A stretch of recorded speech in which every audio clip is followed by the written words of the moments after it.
Assalamualaikum warahmatullahi wabarakatuh. Apa kabar sahabat beriman? Selamat datang di Magenta Islam. Kebiasaan menyindir orang lain kini seperti semakin merajalela, apalagi dengan kehadiran media sosial. Seseorang secara tak sadar sedang membicarakan keburukan orang lainnya dengan menutupi identitas yang dituju. Dalam dunia pergaulan anak masa kini, kebiasaan menyindir orang ini lazim dilakukan dan dikenal dengan istilah julid. Apakah orang-orang yang terbiasa komen dengan julid akan mendapatkan ganjaran sahabat beriman? Jadi apakah itu? Temukan jawabannya dengan menyimak video ini hingga akhir. Berikut netizen kena azab. Ganjaran luar biasa bagi orang yang komen julid dan negatif, versi dari Magenta Islam.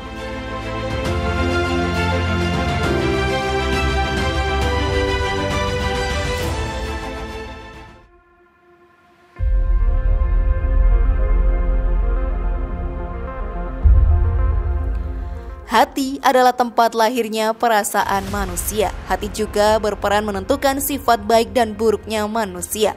Menjaga kesucian dan kebersihan hati sangatlah penting berdasarkan sabda Rasulullah SAW. Ingatlah bahwa di dalam jasad itu ada segumpal daging. Jika ia baik maka baik pula seluruh jasad. Jika ia rusak maka rusak pula seluruh jasad. Ketahuilah bahwa ia adalah hati. Hadis riwayat Bukhari. Dalam bahasa Arab sahabat beriman, hati dikenal dengan kolbu, sedangkan dalam bahasa Inggris disebut dengan heart. Penyakit hati yang dimaksud pada pembahasan ini bukanlah merupakan penyakit fisik, melainkan penyakit yang berupa perasaan-perasaan tertentu yang ada di dalam hati. Penyakit inilah yang akan mempengaruhi akhlak dan perbuatan seseorang. Terbukti dari komen-komen julid yang akan terus bermunculan di media sosial. Dan pastinya akan ada ganjaran bagi mereka. Dan kira-kira apakah itu sahabat beriman? Maka mari kita bahas lebih dalam. Namun sebelum lanjut, klik dulu tombol loncengnya supaya kita tetap bertebar syiar melalui channel ini. Mari berbagi pengetahuan dan ilmu yang bermanfaat. Amin ya robbal alamin.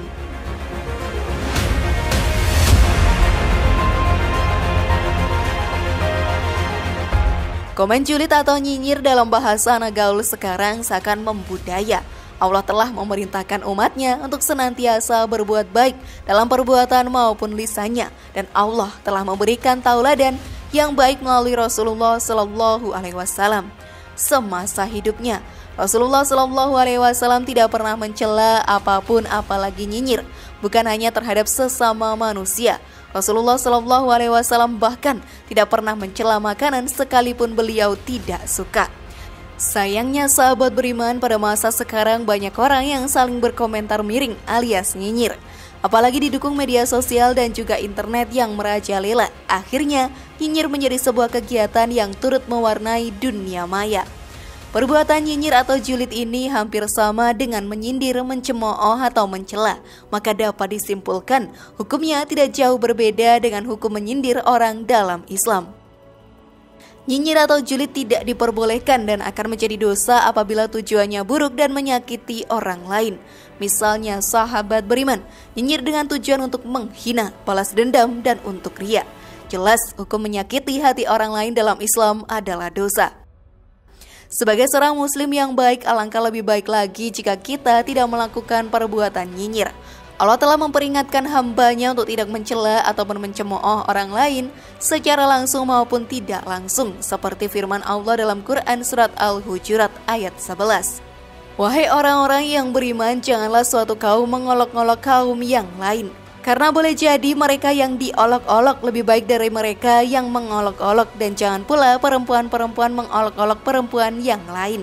Karena boleh jadi perempuan yang diolok-olok lebih baik daripada yang mengolok-olok. Janganlah kamu saling mencela satu sama lain dan janganlah saling memanggil dengan gelar-gelar yang buruk. Seburuk-buruknya panggilan adalah panggilan yang buruk atau fasik setelah beriman. Dan barang siapa tidak bertobat, maka mereka itulah orang-orang yang zalim. Dan ganjaran bagi orang-orang yang zalim sahabat beriman adalah kegelapan di hari akhir kelak. Ketika semua tahu bahwa semua yang bernyawa akan kembali dibangkitkan pada hari akhir atau hari kiamat.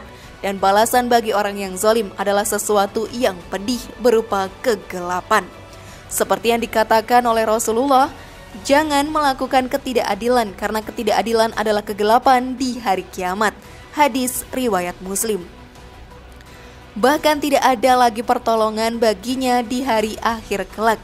Hanya ada kesepian, kesendirian, dan siksaan yang begitu pedih. Sungguh mengerikan, bukan?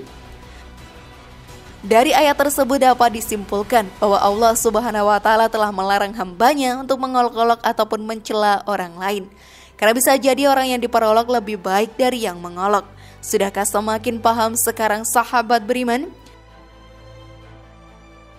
Dan dalam ayat tersebut juga Allah Subhanahu wa Ta'ala menegaskan, janganlah para perempuan memperolok perempuan yang lainnya. Mengapa hanya kaum perempuan? Karena seperti yang telah diketahui bahwa perempuan lebih banyak bicara dibandingkan kaum laki-laki. Dan biasanya kaum perempuanlah yang lebih sering membicarakan orang ketimbang kaum laki-laki. Maka dari itu kenapa Allah menegaskan, janganlah perempuan mengolok perempuan yang lainnya agar para perempuan lebih menjaga lisan dan akhlaknya. Lalu sudahkah kalian melakukannya sahabat beriman? Sebenarnya julid atau nyinyir semua itu adalah penyakit hati yang akan membawa kita pada kedengkian akan apa yang orang lain rasakan. Menilai orang adalah perkara mudah, tetapi tidak dengan menilai diri sendiri. Benteng penghalang bernama keangkuhan terlalu kokoh untuk dirobohkan. Rendah hati mengakui kekurangan dan kesalahan langka ditemukan. Begitulah sifat umum sebagian dari kita karena kebeningan jiwa dan tekad untuk terus memperbaiki diri tidak menyertai. Iri, dengki, dan segenap penyakit hati kerap menguasai, padahal itu sumber segala dosa. Rasulullah Shallallahu Alaihi Wasallam pun mengingatkan 3 hal yang merupakan sumber segala dosa. Hindarilah dan berhati-hatilah terhadap ketiganya. Hati-hati terhadap keangkuhan karena keangkuhan membuat iblis enggan bersujud kepada Adam. Dan hati-hatilah terhadap tamak atau rakus karena ketamakan mengantarkan Adam memakan buah terlarang. Dan berhati-hatilah terhadap iri hati kepada kedua anak Adam, Qabil dan Habil. Salah seorang di antaranya membunuh saudaranya akibat dorongan iri hati. Hadis riwayat Ibnu As-Sakir melalui Ibnu Mas'ud. Karena 3 penyakit hati itu pula sahabat beriman, kita terlalu sibuk memperhatikan orang lain, lupa dan tak sadar tentang diri sendiri. Mengkritisi diri merupakan ciri kearifan, pembersih tempelan dosa di beningnya jiwa kita. Sungguh malang mereka yang sibuk menilai orang lain, menyalahkan dan menghakimi seolah dirinya lah yang paling benar. Kita harus sepenuhnya lebih melihat ke dalam diri, mempelajarinya, mengikuti mata batin suci atau nurani yang selalu menuntun kepada kebenaran. Bila telah mengenali diri, maka kita akan mengenal Tuhan. Allah Subhanahu wa Ta'ala berfirman, padahal mereka tidak disuruh kecuali supaya menyembah Allah dengan memurnikan ketaatan kepadanya dalam menjalankan agama yang lurus dan supaya mereka mendirikan sholat dan menunaikan zakat. Dan yang demikian itulah agama yang lurus. Quran Surat Al-Bayyinah ayat 5. Bila mana di dunia ini kamu merasa terzolimi, maka tak harus membalasnya. Pasrahkan segalanya kepada Allah Subhanahu wa Ta'ala. Iman kepada qada dan qadar serta hari akhir menjadi kekuatan utama. Dan bila itu yang ditempuh, bahagia dunia akhirat akan dialami senyata-nyatanya. Tak perlu simpan dendam, risau karena tak mampu melawan mereka yang zalim kepada kita. Sungguh tak ada satu hati kecil pun yang tak diketahuinya dan tidak dicatat oleh malaikatnya. Tiada satu ucapan pun yang diucapkannya, melainkan ada di dekatnya malaikat pengawas yang selalu hadir. Quran Surat Qaf ayat 18. Sahabat beriman, dalam sebuah hadis dari Imran bin Husain radhiyallahu anhu, Rasulullah Shallallahu Alaihi Wasallam bersabda, aku diperlihatkan di surga, aku melihat kebanyakan penghuninya adalah kaum fakir. Lalu aku diperlihatkan neraka, aku melihat kebanyakan penghuninya adalah para wanita. Hadis riwayat Bukhari dan Muslim.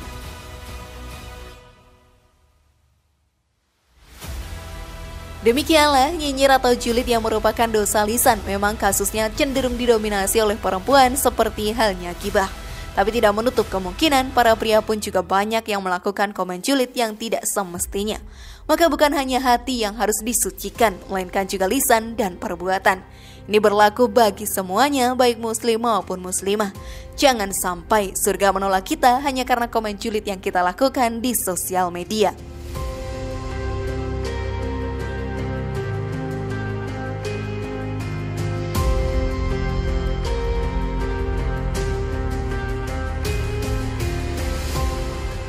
Bagaimana sahabat beriman? Siapkah kalian memperbaiki diri sekarang? Semoga informasi tadi bermanfaat ya dan membuat kita berpikir lebih bijak. Mari bangun Magenta Islam ini dengan cara klik tombol subscribe, like, share, dan aktifkan tombol loncengnya.